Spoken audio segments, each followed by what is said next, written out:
পৃথিবীতে তারাই বেশি অসহায় যাদের টাকা পয়সা নেই। যাদের টাকা পয়সা নেই তাদের কোনো মূল্যায়নও নেই, সেটা আত্মীয় স্বজন বলেন, সমাজ বলেন বা পিতামাতা বলেন, সব জায়গায়। আর যাদের টাকা পয়সা নেই তাদের জীবনটাই বৃথা। হ্যালো এভরিওয়ান, আসসালামু আলাইকুম। আমি মিনা, নতুন একটি ভিডিওতে আপনাদের সবাইকে স্বাগতম। তো আমার পেজ এবং চ্যানেলটি নতুন খোলা, আপনাদের সাপোর্ট না পেলে আমি সামনের দিকে এগোতে পারবো না। আপনাদের ভালোবাসা এবং সাপোর্ট দিলে আমি আমার চ্যানেল এবং পেজটিকে অনেক বড় করতে পারবো। তো এই ভিডিওটা অনেক দিন আগে করা, সময় সুযোগের জন্য এডিটিং কিংবা ভয়েস দিতে পারিনি। তো একটু ধৈর্য ধরে পুরো ভিডিওটা দেখবেন। আর আমার ভিডিওটি যদি আপনাদের ভালো লেগে থাকে অবশ্যই লাইক এবং সাবস্ক্রাইব করতে ভুলবেন না। আর বেশি বেশি কমেন্ট করবেন, কারণ কমেন্টগুলো পড়তে কিন্তু বেশ ভালো লাগে। আর যারা এতক্ষণ পর্যন্ত আমার সাথে আছেন ধৈর্য ধরে, তাদেরকে আবারও অনেক অনেক ভালোবাসা এবং অভিনন্দন। আমি একজন সাধারণ গরিব ঘরের বউ। আমার স্বামীর তেমন একটা ভালো ইনকাম নেই, যার জন্য আমার স্বামীকে হেল্প করা আমার কর্তব্য।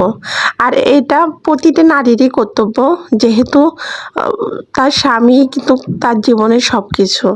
আপনি যতই বড় লোকের মেয়ে হন না কেন, বিয়ের পর আপনার স্বামী যা আছে সেটাই আপনার, আর সেটাকে মেনে নিতে হবে। অনেকে জানতে চান এই বস্তাতে আপু কি এগুলো হচ্ছে আমার দোকানের কিছু মাল। আমার ছোট্ট একটা দোকান আছে, আমি এটা শেয়ার করব আপনাদের। তো এই বস্তাতে আমি আমার দোকানের জন্য কিছু মাল এনেছি। আর আমি মূলত ব্যবসা করি কাপড় নিয়ে। তো আমার ব্যবসা আইটেমের মধ্যে আছে গজ কাপড়, 2 হাত পানা, 2.5 হাত পানার গজ কাপড়, ওড়না, 3 পিস, তারপর হচ্ছে বিছনা চাদর।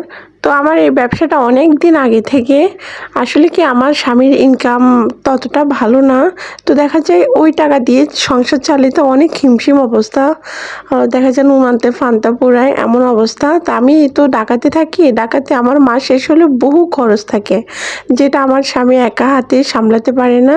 তো আমার স্বামীর সাপোর্ট হিসাবে আমি আমার স্বামীর আয়ের পাশাপাশি আমার সংসারের সাপোর্ট দেওয়ার চেষ্টা করি। কারণ আমি যদি 2 টাকাও ইনকাম করি সেটা আমার সংসারের জন্য একটু সাপোর্ট, যেটা প্রতিটা স্ত্রীর করা উচিত, এ আর কি। তো এটা আমি শেয়ার করব করে করা হচ্ছিল না। তো এখন সুযোগ পেলাম, সময় পেলাম, তাই আপনাদের কাছে শেয়ার করলাম।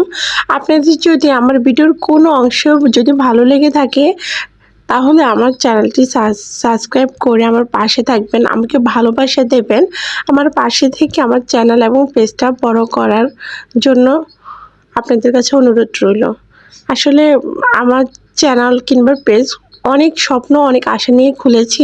আর আপনারা যদি ভালোবাসা না দেন, আমাকে সাপোর্ট না দেন, তাহলে কিন্তু আমি পেজ বা চ্যানেল নিয়ে সামনের দিকে এগোতে পারবো না।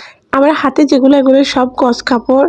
তো গজ কাপড় 3 পিস এগুলা ঈদ উপলক্ষে আনা হয়েছিল।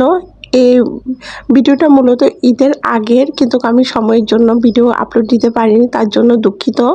তো এগুলো সব গজ কাপড় আমার ব্যবসার আইটেমে আছে, বেশিরভাগই গজ কাপড়। আমি মূলত গজ কাপড় নিয়ে ব্যবসা করি, তো এই জন্য গজ কাপড় রাখি। আর পাশাপাশি ওড়না, তারপর হচ্ছে 3 পিস 2-একটা রাখা হয়, কিন্তু আমার ব্যবসার মূল উপাদান হচ্ছে গজ কাপড়টা নিয়ে। 1 কালার 2 হাত পানার কাপড়, তারপর ছাপার 2 হাত পানার কাপড়, 2.5 হাত পানার কাপড়, এগুলাই। আমার এই কাপড়ের ব্যবসাটা 4.5 বছর আগে থেকে। তো আমি আগে 3 পিস নিয়ে বাসা বাড়িতে বিক্রি করতাম। তো বাসা বাড়িতে বিক্রি করলে বিক্রি ভালো হলেও বাকি পড়ে যেত অনেক বেশি। আবার দেখা যায় বাকির জন্য বা কোনো সমস্যার কারণে কাস্টমারের সাথে একটু মনোমালিন্য হতো। বাকি টাকা চাইতে গেলে ওই কথা বলে না, বাকি দিলে সম্পর্ক নষ্ট হয় না, বাকি টাকা চাইতে গেলে সম্পর্ক নষ্ট হয়। ওই আমার সাথেও সেটা। তো এভাবে করতে করতে পরে এক সময় অতিষ্ঠ হয়ে গিয়ে পরে চিন্তা ভাবনা করতে করতে একটা ছোট্ট দোকান নিই। আমি দোকানটা আপনাদের কাছে শেয়ার করব। তো এ আর কি, পরে দোকান নেওয়া হয়ে গেছে। আর অবশ্যই আপনারা কমেন্ট করতে ভুলবেন না যে আমার কাপড়গুলো কেমন হয়েছে, আপনাদের কেমন লেগেছে কমেন্টসে জানাবেন। তো এরপরে যেমন ভাবনা তেমন কাজ। তো খুঁজতে তো একটা দোকান নিয়ে ফেলে, তো এখন আলহামদুলিল্লাহ দোকানে বিক্রি করি। তো এখন আর বাকি পড়ে না, এই জন্য কারোর সাথে কোনো কাস্টমারের সাথে আমার মনোমালিন্য বা দুই কথা হয় না এখন। আসলে জিনিসটা অনেক খারাপ, বাকি দেওয়ার পর আবার দুই কথা হবে, জিনিসটা খুবই খারাপ লাগে। কারণ একে তো উপকার, ও আবার দ্বিতীয়ত কথাও শুনতে হয়, এটা আর কি। তো এটা হচ্ছে 2 হাত পানার সাদা কাপড়। কাপড়গুলো কিন্তু অনেক বেশি চাহিদা আমার দোকানের, অনেক বেশি চাহিদা। তো আমার আরেকটা চ্যানেল আছে BD shop by wholesale price. ওই চ্যানেলে আমি আমার পাইকারি পণ্যের ভিডিও দিয়ে থাকি। তো ওখান থেকে পাইকারি পণ্যের দাম সম্পর্কে জানিয়ে দিই। তো আপনাদের যদি কারো প্রয়োজন লাগে, কেউ ব্যবসা করেন পাইকারি প্রোডাক্টসের দাম জানতে, তাহলে ওই ভিডিওগুলো দেখে আসতে পারেন। তা আমার প্রতিটা কালেকশন কেমন হয়েছে কমেন্টসে জানাবেন। আর ভিডিওটি যারা দেখছেন কিংবা এ পর্যন্ত এসেছেন, চ্যানেলটি একটু সাবস্ক্রাইব করে দিবেন আর পেজটি অবশ্যই ফলো দিয়ে দিবেন। আর আমাকে বেশি বেশি ভালোবাসা এবং সাপোর্ট দিয়ে আমার চ্যানেলটাকে আপনারা বড় করে দিয়েন। কারণ প্রতিটা মানুষেরই স্বপ্ন থাকে তার চ্যানেলটা বড় হবে, তার পেজটা বড় হবে আর কি। তো আপনারা কে কোথা থেকে আমার ভিডিও দেখছেন অবশ্যই কমেন্টসে জানাবেন, কে কোন জায়গায়। আমি চেষ্টা করব রেগুলার ভিডিও দেওয়ার জন্য। তো আসলে আমার ব্যস্ততার কারণে আমার রেগুলার ভিডিও দেওয়া হয় না। তো আমি ছোট ছোট শর্টস আপলোড দিয়ে থাকি। তো চেষ্টা রাখবেন আমার ভিডিওগুলো দেখার জন্য আর কি।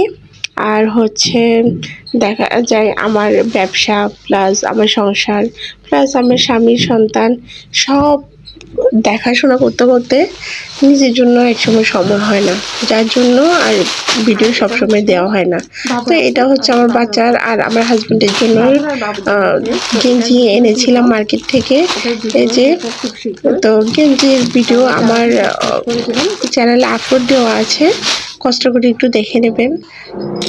দোকানের জন্য অনেক আমার কাপড়গুলো, এই যে আমার সব কাপড় এখানে অনেক টাকার মাল আছে আর কি। তা আমার ব্যবসা আমি আমার একলা হাতেই সামলাই।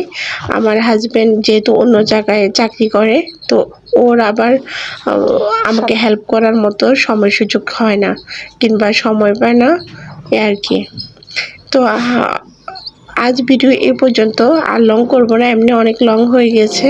কারণ বেশি বড় হলে ভিডিও অনেকে দেখতে চায় না। তো আজ এ পর্যন্ত, সবাই ভালো থাকেন, সুস্থ থাকেন।